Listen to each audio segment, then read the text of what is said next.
చందమామ కథ కావేరి పుట్టుక. పూర్వకాలమందు సూరపద్ముడు అనే రాక్షసుడు ఉండేవాడు. వాడు మహాశక్తివంతుడు, క్రూరుడును. వాడి ధాటికి తట్టుకోలేక సమస్త లోకాలు గడగడలాడినాయి. దేవతలు సైతం వణికిపోసాగారు. దేవతలే కాదు, ఆ రాక్షసరాజు కంటబడకుండా దేవేంద్రుడు కూడా తలదాచుకోవలసిన గతి ఏర్పడింది. అందుచేత దేవేంద్రుడు సరాసరి భూలోకానికి దిగివచ్చి ఎవ్వరూ తనను ఆనవాళ్ళు పట్టలేనట్టుగా ఒక అరణ్యంలో వెదురు పొద రూపంలో అవతరించాడు. కొంతకాలానికి వేసంగి వచ్చింది. అడవిలోని చెట్లన్నీ ఎండిపోయినాయి.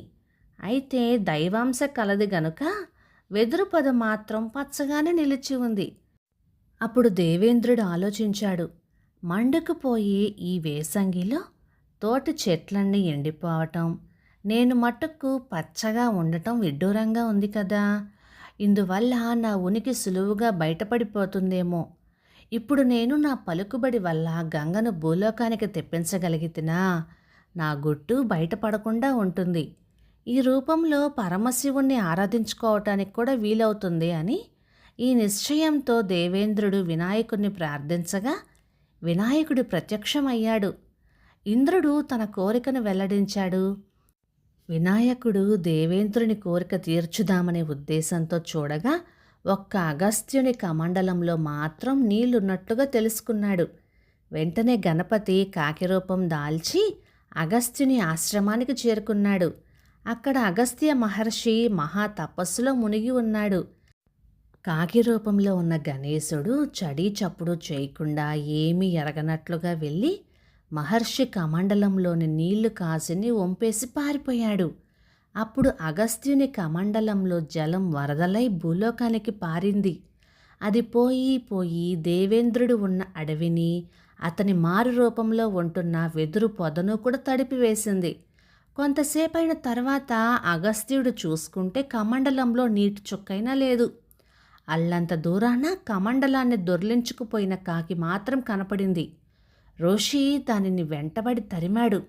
కానీ అది ఆయనకు దొరకలేదు సరికదా. 14 భువనాలు తిప్పింది.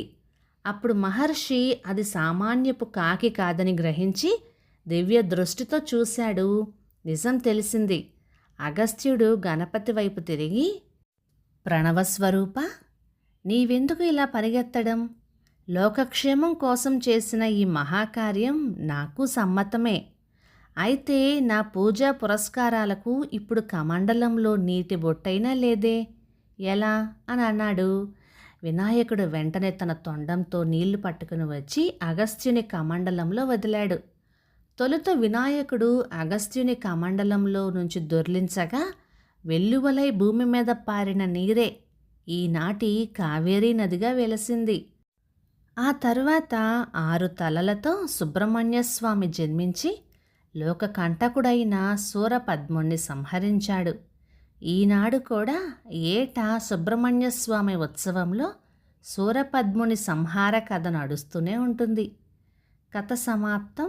ఇక ఈ కథ 1953 సెప్టెంబర్ నెల చందమామలో వచ్చింది. రచయిత్రి లక్ష్మి గారు. మరొక చిన్న కథ, గోడ మీద చిత్రం. పూర్వం వింధ్యాచల రాజ్యాన్ని హరిహర రాయలు పాలించేవాడు. రాయలు వారికి ఒకే ఒక కుమార్తె విద్యావతి. ఆమెకు యుక్త వయస్సు వచ్చింది. పెండ్లి ఏర్పాట్లు చకచకా సాగుతున్నాయి.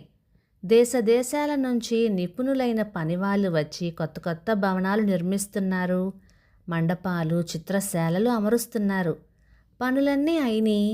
పెండ్లి మండపం కూడా పూర్తయింది. మంత్రులతో పరివారంతో సహా వచ్చి రాయలవారు అన్నీ తిలకించారు, తృప్తి చెందారు. అన్నీ బాగున్నాయి. అయితే మండపం గోడలపైన చిత్రాలు మాత్రం సామాన్యమైనవిగానే కనబడుతున్నాయి. కానీ వాటిలో ప్రత్యేకత ఏమీ గోచరించలేదు. ఇది ఒక్కటే రాయలవారి అసంతృప్తికి కారణమైంది.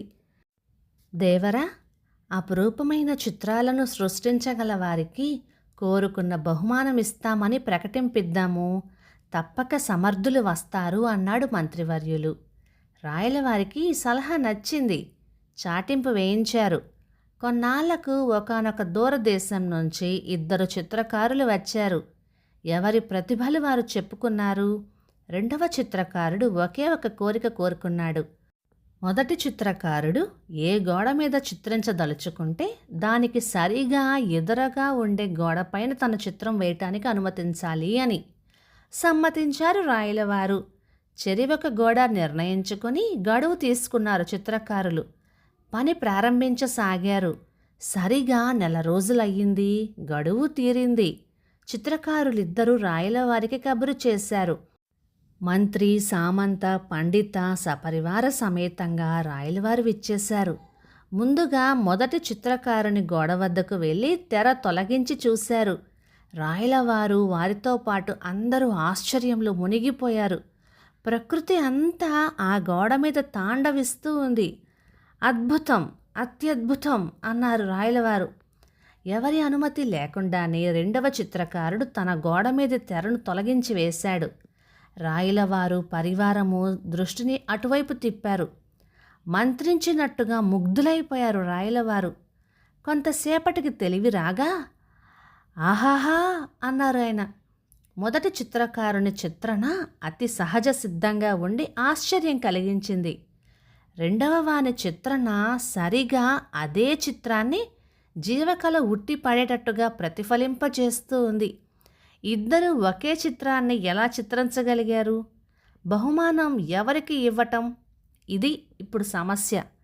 తరువాత క్రమంగా ఇందులోని కీలకం అంతా వెల్లడైంది. నిజానికి రెండవ చిత్రకారుడు ఏ చిత్రమూ చిత్రించలేదు. మొదటి చిత్రకారుడు పని ప్రారంభించినప్పటి నుంచి అతను తన గోడను ఒక విధమైన ద్రవంతో తోమటం ప్రారంభించాడు. గడువు నెల రోజులు అలా మెరుగు పెట్టేటప్పటికీ ఆ గోడ అద్దంలాగా తయారైంది. ఆ గోడ మొదటివాని గోడకు సరిగా ఎదురుగా ఉండటం చేత అతను చిత్రించిన బొమ్మ రెండవ వాని గోడపైన మరింత మెరుగులతో అత్యద్భుతంగా ప్రతిబింబించింది. ఈ ప్రతిబింబమే రాయలవారిని అందరినీ ఆశ్చర్యభరితులుగా చేసింది. కథ సమాప్తం. ఇక ఈ కథ 1953 ఆగస్టు నెల చందమామలో వచ్చింది. రచయిత ఆర్ రామేశం గారు.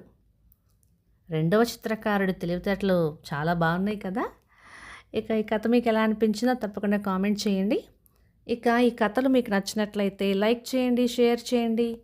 ఇలాంటి మంచి తెలుగు కథల కోసం మన ఛానల్ని సబ్స్క్రైబ్ చేయండి.